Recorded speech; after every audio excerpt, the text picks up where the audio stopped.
আওয়ামী লীগ ও নিষিদ্ধ ছাত্রলীগ কোনো কর্মসূচি পালন করতে চাইলে পুলিশ তা প্রতিহত করবে বলে জানিয়েছেন ডিএমপি কমিশনার। তবে নানান ইস্যুতে বিভিন্ন সময় গড়ে ওঠা আন্দোলনের সঙ্গে কোনো রাজনৈতিক সম্পৃক্ততার গোয়েন্দা তথ্য নেই বলে জানিয়েছেন তিনি। সাইদ আরমানের রিপোর্ট।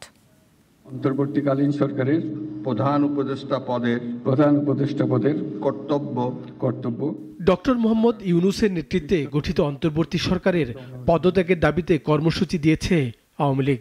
দলটি ফেব্রুয়ারি মাসের 16 এবং 18 তারিখ হরতালের ডাক দিয়েছে। ডিএমপি কমিশনার সকালে যান বইমেলার নিরাপত্তা প্রস্তুতি দেখতে, যেখানে তার কাছে প্রশ্ন ছিল আওয়ামী লীগের কর্মসূচিতে তাদের অবস্থান কি।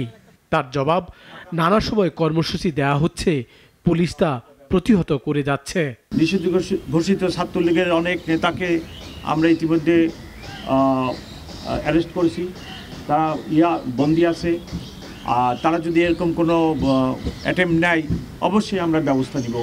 তবে আপাতত দৃষ্টিতে আমি কোনো আশঙ্কা দেখি না। দেশে নানা দাবিতে আন্দোলন তৈরি হচ্ছে, পুলিশ তা মোকাবেলা করতে পারছে না।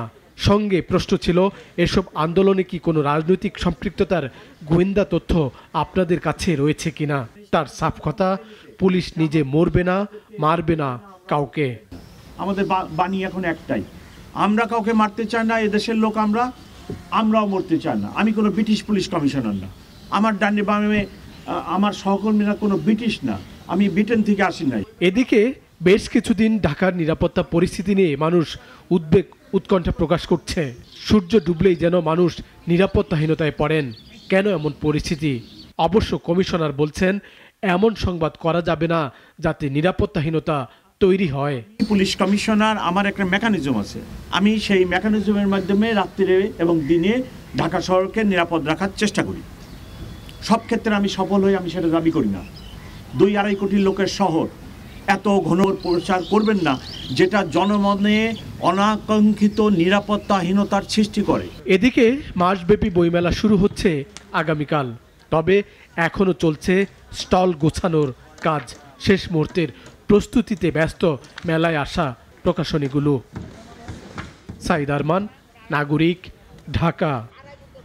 250-টিরও বেশি ডিজাইন অপশন নিয়ে ওয়ালটন স্মার্ট ফ্রিজ, বোঝে আপনার প্রয়োজন।